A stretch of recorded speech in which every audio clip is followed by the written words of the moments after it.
look at this and you think about how the criminal thinks. The criminal would not try to come in this place right here and rob anyone, because the statistical fact is 99% of the time out of 100, someone is armed right now. So right now, our government is not, they will say, the people who are opposed to us, who are out here right now, they will say they're not trying to infringe upon our rights. They're just trying to make sure that it's safe. However, that should be my responsibility. It is my responsibility to keep my family safe. That's right. It is my responsibility to do the things that I need to do to make sure that my life is safe. I don't need anyone asking me, why do I need a 30-round magazine? I need a 30-round magazine because I can afford a 30-round magazine. I don't need anyone asking me, why do I need an AR or an Army-style weapon? The reason I want an Army-style weapon is because I like them. I can afford them. Yeah. I want them. That's all that needs to be said. So as we move forward in whatever it is that our legislature chooses to do, we must make sure that we stay on task and that we caution them and we desire them and we make them think with common sense.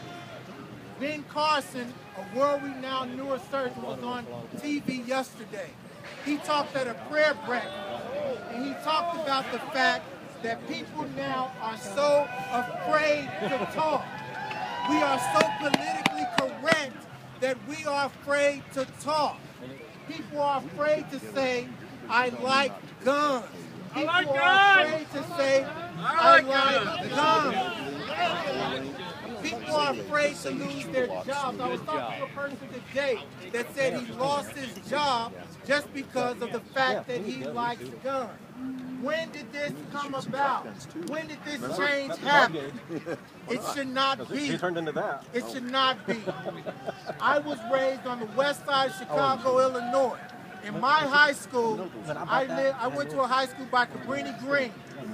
There were gunshots in my school every day. There was no one who said anything. So now we're trying to keep children safe. If we want to keep our children safe, give me the opportunity to go to my kids' school, volunteer in there, and to ensure that it is safe. I'm willing to do it. But people guns are nothing to be afraid of. A gun will not kill you. A gun will not hurt you. A gun will not harm you. It is only a human being that has the ability to pull a trigger that can hurt you or harm you. But I am not a criminal. I am not criminally insane. I am a law-abiding citizen. I have a license to carry a handgun. However, I cannot carry a handgun past this place. I will not endanger you. I will not endanger the police officers that are behind me. I am not a criminal. I will not allow anyone to force me into thinking I am a criminal, where I'm afraid to walk down the street, afraid that a police officer is going to ask me if I have a gun, that someone is going to point me out and say that I'm afraid of him. You have no reason to be afraid of me. Believe me, I've never been arrested a day in my life, and I never plan to be. But I do plan to be a law-abiding gun owner who is a lover of the Second Amendment, the First Amendment, the Third Amendment, the Fourth Amendment, and I want to embrace the Second Amendment just like anyone else. So as we move forward, let's make sure that we are thinking common sense and that we're forcing everyone in here to think with common sense and everyone in Washington to think with common sense, because we are not criminals, we are the voters. We are Americans.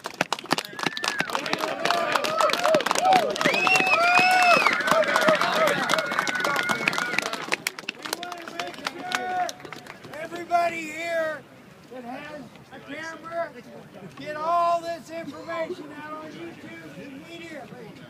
We need all this information, all of your pictures, all the things that you took pictures up here. We need to get this out on the internet immediately. And just like our friend here from Chicago said, we have the right to carry a gun. We're not here as criminals. We are here as freedom seekers. And we want those that have our laws not to take our laws away. We have the right to carry the gun of our choice. That is what we're about today. I don't want government protecting me. They're supposed to protect the borders of this country. I'll protect my family and my rights. And my children will go to school and be safe because they have parents. What happened to the family? Where is the father and the mother? Where are those that are real families? They are responsible for their children. They have the right to protect their homes. They have the right for the biggest gun they want to own if they can afford it. That's why we're here today in unity. We're planning about 12 o'clock to disperse. But we want those in those buildings to understand we are Americans. We have rights. We are patriotic. And we believe in guns. Yeah, any kind of gun. Get this information out as quickly as you can. Yeah. Hey, does anybody else want to hear another rant? First off, we might all be going to hell. Who cares? All right, we're politically incorrect. We're here for the Second Amendment, and that's great. The Second Amendment, the assault on our Second Amendment is a symptom. Not only do you have to read the Second Amendment, you also need to read your Constitution. I'm sure all of you have. Read it again. I have to study it every day. I got mine right here. Exactly. This is a long time coming. When this country allowed the federal government, to run a retirement program, get into medicine, educate our young, and that's the most dangerous of all. They had no problem also turning around and telling us, look, while you've asked us to do all these things, we're also going to decide we're going to put a finger on your gun. Go to Article 1, Section 8. The federal government has surpassed its parameters. It does many things it's not supposed to do. If it's not in Article 1, Section 8, and it's just my opinion, if it's not in Article 1, Section 8, the federal government is not supposed to do it. I don't see medicine, I don't see education, I don't see housing in Article 1, Section 8. It's arguable if you even see paper money. That's a different subject. So while we're here supporting the Second Amendment, you have to watch the federal government of all of its tentacles. You have to be aware of all the things the federal government wants to do, not just taking your guns. So study your Constitution. If it's not in Article 1, Section 8, you tell that federal politician, not the state politician, but the federal politician, say, look, that's not a job of the federal government, therefore you don't have a stance on it. Issues closest to the people are decided back there, not in D.C. Right. That's called federalism. There's a very good reason for it. If somebody's doing something you don't like, with federalism, the rascal is within arm's reach. He's at your state house. If they take a position that's unconstitutional, they're in D.C. It's harder to get a hold of them. So go by your prescription in Article 1, Section 8. Defend your Second Amendment, read your Constitution, stay warm, pray for our troops. Pray for our troops. If anybody knows where there's a damn box of 5.56, let me know. I'm going to be standing right over here. This is Steve Minton. Steve has something to say. Listen up, please. Go ahead, Steve. Raise your voice. I'll be brief because I have my 9-year-old here and I don't want it to just kind of ooze out of his ears. I want him to catch this. Today it's a lesson in exercising our freedoms, our freedom of speech, our freedom of assembly, and to use those things to protect our Second Amendment. And I want him to capture the song of America on his heart. The great Roman orator, philosopher, attorney Cicero said that if you don't know what happened before you were born, you're destined to be a child. That means that the absence of that knowledge makes you incapable of making important decisions. And I stepped my 9-year-old through this today on the way here. Whenever it's not enough, if something is not taught in the schools, it doesn't mean that you can't do your research and you can't do your homework. We are no longer a nation of critically thinking people. I think it was Henry Ford that said, critical thinking's hard work, that's why most people choose not to do it, okay? But I told him, anytime somebody steps up some legislation, and Tim, you've been fantastic at informing us, and actually spanking the people who aren't helping our cause and hindering it when they think they are. Military Arms Channel deserves a big kudos here. But wait a minute, save that till the end. I should have said that first. But I told my son, whenever something like Obamacare or gun control comes down the pipe, he has a moral obligation to do his homework. And I said, what this might look like is today, the 19-year-olds to late 30-somethings were either just being born or uninformed teenagers when the 1994 ban went into place. They did not know what was going on then. But if they did just a little bit of due diligence, I said, here's what you would come back and tell me, son. You would say, Dad, it never was their intention to ban military-like rifles. They wanted the handguns. But they realized that that was too big of a fight to pick, so they focused on a sliver of the fight they thought that they could take, and they did. The other thing that he would come back and tell us is, you know what? Those military-style weapons, which my Grand Prix is no more a race car when you put some kind of DeLorean frame on it or something. It's still a 1990 Pontiac Grand Prix. We all know that, okay? He knows that too, so we're being successful. But I told him he would come back and realize that very few people own those weapons. Very few people are killed by those weapons. I said, that's what your homework would have yielded you. And the second thing, and I don't know what the date of it is, but Senator Dianne Feinstein is on video, and you can find it on YouTube, as most of you have said it. Hang on. Here's the message that everybody, the people that are emotionally against gun control, here's what they have to understand. Senator Feinstein, and it's going to be a close quote, but not spot on, you can find it. She says, if we had had our way, we'd have said, Mr. and Mrs. America, turn in your guns. And so if you know that component of history, you know that the arguments that they're saying in front of the media, that sportsmen don't need anything more than 10 bullets. Tell that to the lady, was it Tim in Georgia that had the revolver and fended off the gentleman? What if there had been 2 attackers? Because she used all 6 bullets. What if there had been 2?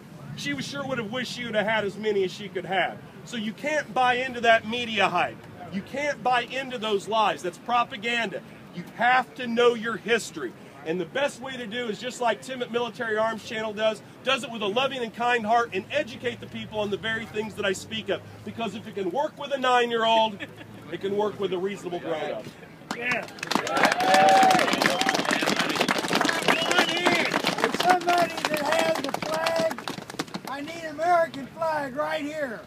Somebody with an American flag, bring it up right here. Somebody, I need a flag up. There you go. Bring a flag up here. I need you right over here, sir.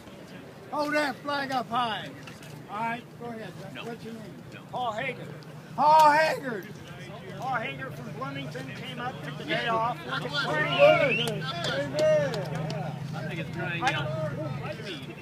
I don't know if this has been discussed This is before. when the country was free.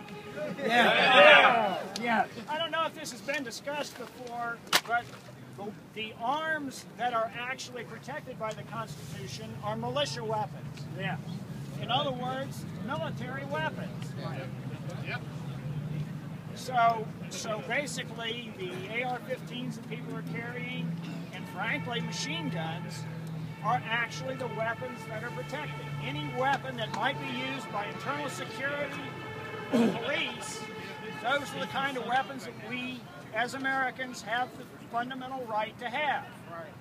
Now, one issue that I've been talking about more of late, and it's appropriate that we're here in front of State House, is that if the federal government, if all branches of the federal government are violating the Constitution, then it falls to the states to protect our rights.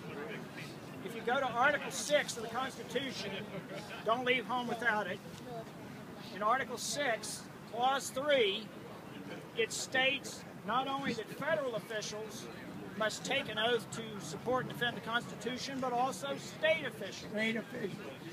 It is their responsibility to defend the Constitution. The Supreme Court is no longer protecting our rights. Clearly, Congress isn't. Perhaps the House of Representatives for a little while longer.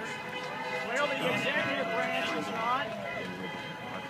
So it's important for us to begin petitioning our state representatives and the governor, Mike Pence, who I think is a good guy. I think he's on our side. Mike's on our side. But it's very important for us to begin pushing the idea that the state of Indiana can prohibit federal officials from coming here and violating our rights. I know they're doing that in Texas, where I grew up, by the way, and other states are beginning to move in the direction of nullification.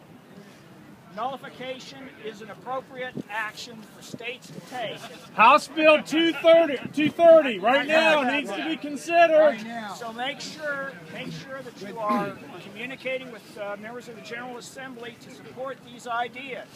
And just for recommended reading, read the Kentucky and Virginia Resolutions 1798. That's when the idea was first proposed, and it was a reaction to the Alien and Sedition Acts, which were an attack on the First Amendment.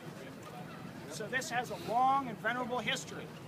Read your Constitution, read the Federalist Papers, go back, read the Kentucky and Virginia Resolution 1798. Do you mind if they hold your flag up here? Carry your Constitution. Somebody stand up here. I took an oath in 2008. Thank you. When I was sworn in. Thank you.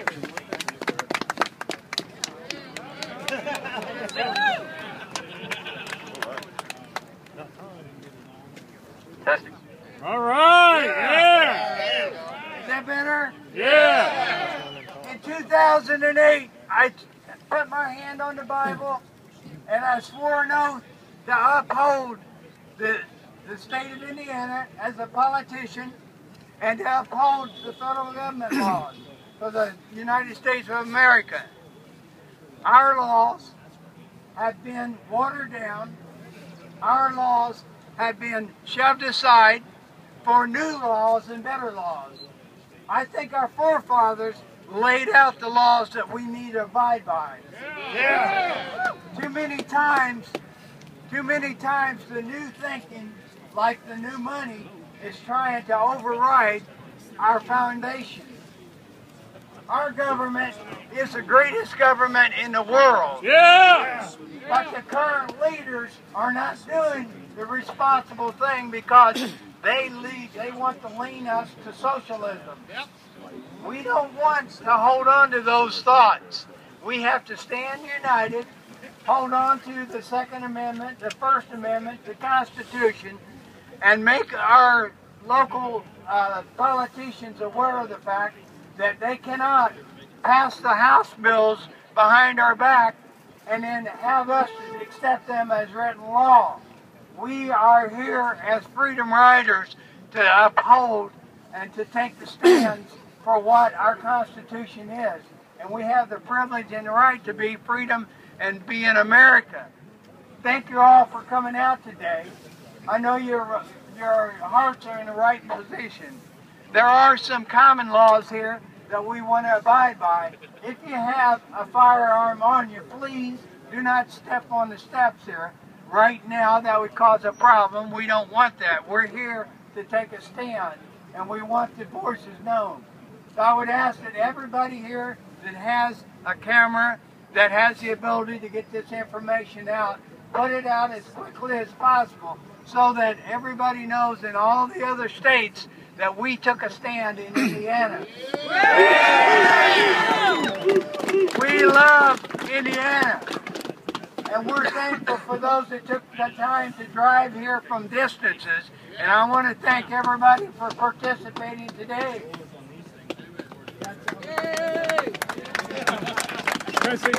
Get it all out as quickly as possible. Here, yes. Listen up, folks, please. I just want everybody to please make sure that every kid like me has the same freedom as your grandfathers and your fathers. Woo! That's all.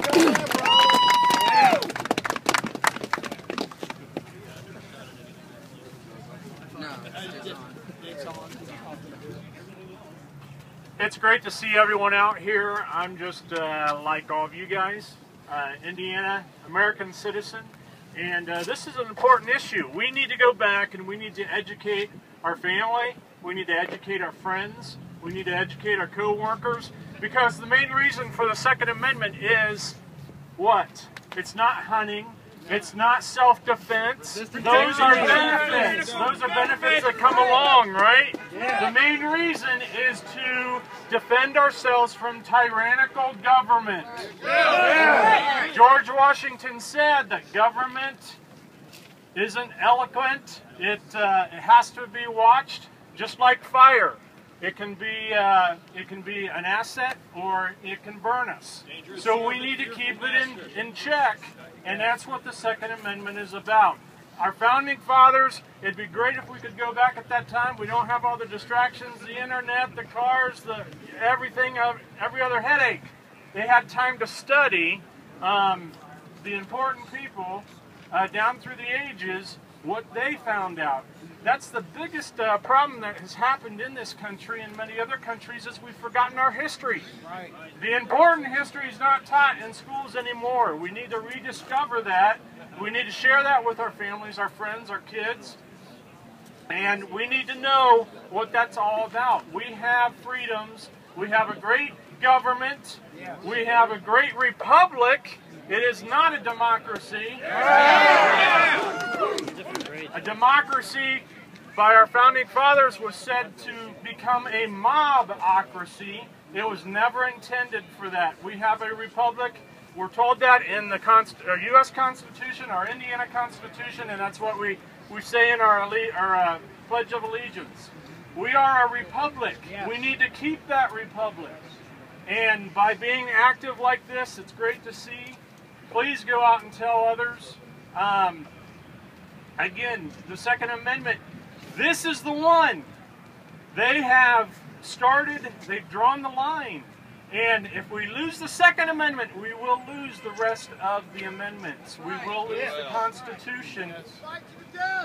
So let's hold on to it, and let's share with others. Thank you.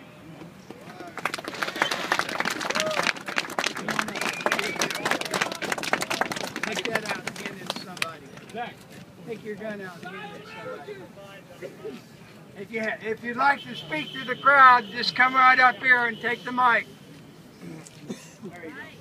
Give your name and speak to the crowd. Be loud. All right, everyone. My name is John Kidd. I skipped 3 college classes and drove 2.5 hours to get down here today.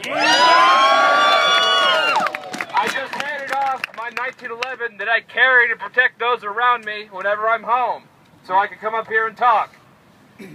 I've got 2 quick things to say. One, I'd like to thank all the officers that are here with us. Hear, hear!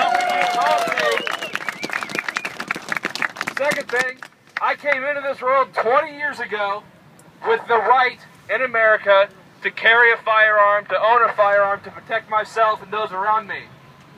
And I do not plan on losing that right. Yeah. Thank you. Somebody else has something to say. Come on up here. Give your name. Yeah. Give your name.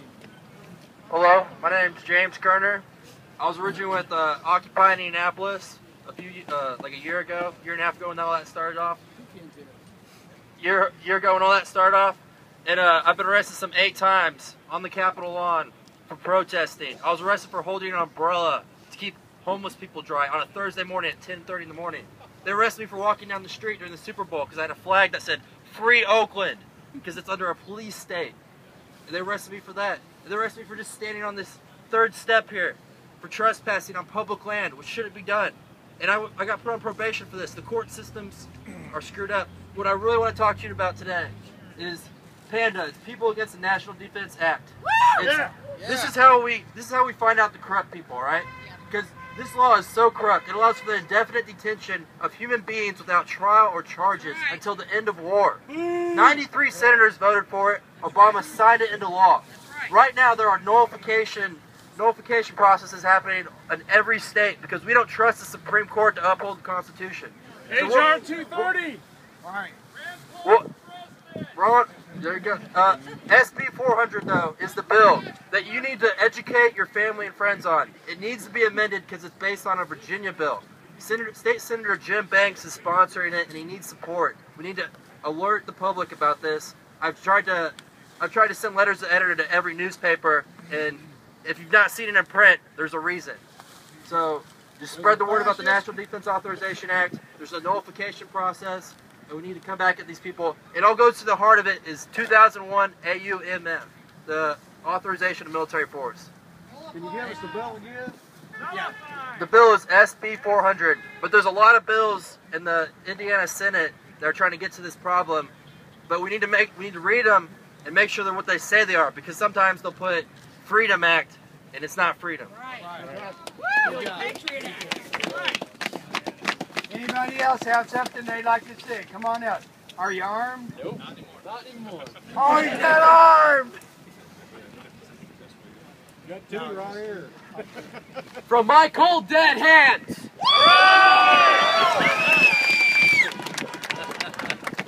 You know, it's great to see Americans. God bless America. We need to honor ourselves. Give yourself a hand for gathering today. Don't forget, the House bills are vitally important. You need to stand up for House Bill 230. You need to go in here.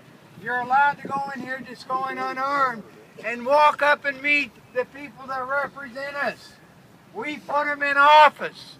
We can also remove them from office. Yeah. This is the freedom and right we have. Don't forget, you have the power. We have the right. Let's just stay unified and make this justified by doing the right thing. God bless America, and God bless you all. We got another speaker.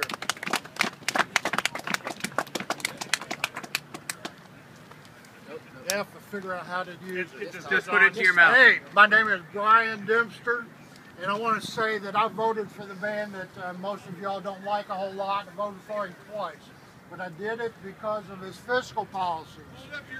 But today, right now, I want to say shame on you, Mr. President, for putting your agenda on top of the death of 20 beautiful children. Yes. Those children died because of a crazy man. He didn't die because of an assault rifle or a gun. He died because of a crazy man. And so I say shame on Mr. President. Shame on Barack Obama. Yeah. Amen.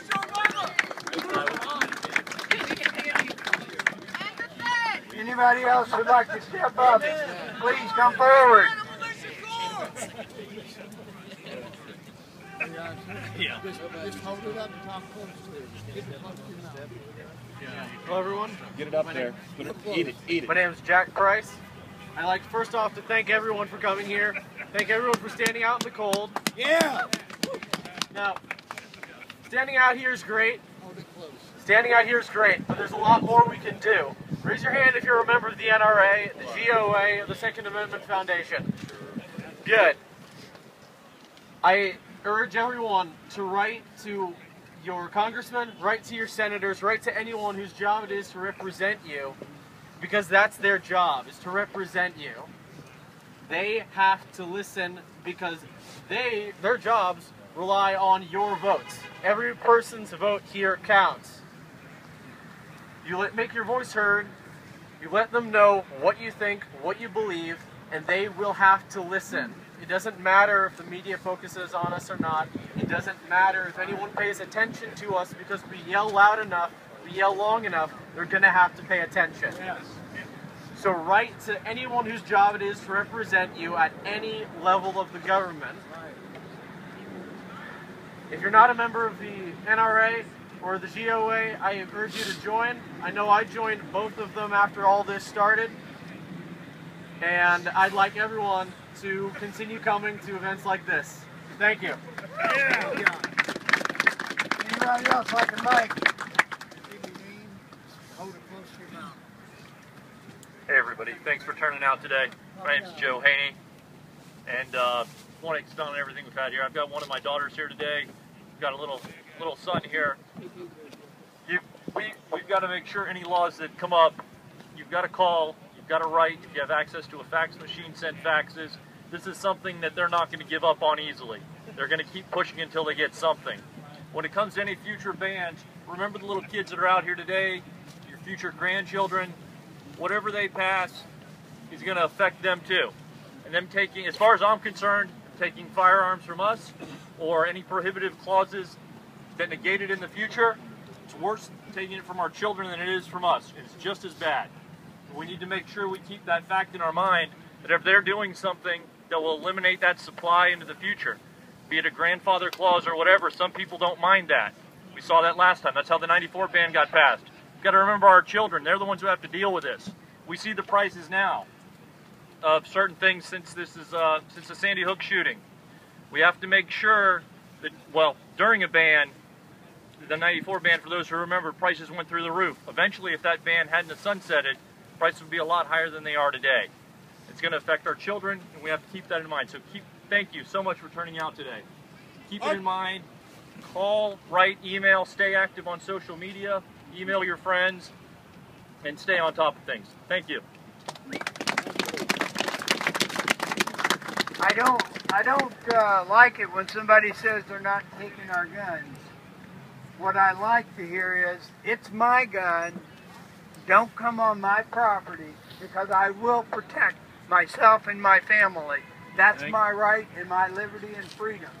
Nobody's going to take our guns because we're not going to give our guns away. Yeah. We've got to take a stand, get on the social media as soon as possible, find out about the House bills and the Senate bills. They're just bills that are going to be passed, and then we're going to have to eat them. So let's stand up.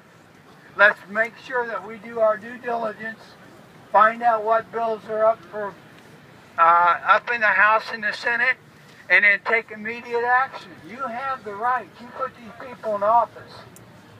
Let them know that you're going to support the right things and not the things that this government seems to want to push down our throats. Again, we want to thank everybody for being here today. And if anybody else has something to say, we're probably going to, everybody will leave here about 12 noon. And I just suggest, I thank everybody. We might be a little past there, but thank everybody for time and support. Your stand of unity and solidarity is what we need constantly. So let everybody in social media know we love America. And we will not bow down to it.